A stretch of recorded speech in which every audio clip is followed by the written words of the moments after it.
এই মেয়েটি কোনো কিছু না ভেবে সোজা গিয়ে মেয়রের মেয়ের জামার ভিতরে এক বিষাক্ত সাপ ঢুকিয়ে দেয়। আর সাপটি তার জামার ভেতরে যেতে মেয়েটি ভয়ে চিৎকার করে মাটিতে লুটিয়ে পড়ে। মেয়র ঘাবড়ে গিয়ে দ্রুত সিপাহীদের সাপ বের করার আদেশ দেয়, কিন্তু সাপ আপনা আপনি বাইরে বেরিয়ে আসে।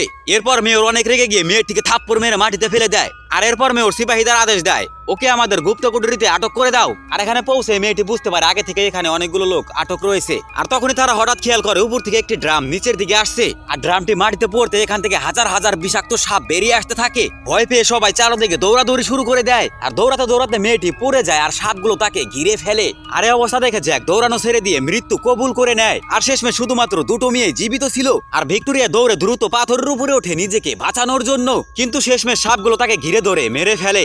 আর এরপর সব সাপগুলো মিলে এনার দিকে আসতে থাকে। এনা ভয়ে গান গাইতে থাকে যেন সে তার মৃত্যুকে চোখের সামনে দেখতে পাচ্ছিল। কিন্তু ঠিক তখনই একটি অবাক করার মতো ঘটনা ঘটে। সব সাপ এসে তার চারদিক থেকে ঘিরে ফেলে, কিন্তু তার কোনো ক্ষতি করে না। আর হ্যাঁ, পার্ট 2 দেখতে চ্যানেলটি সাবস্ক্রাইব করে রাখো।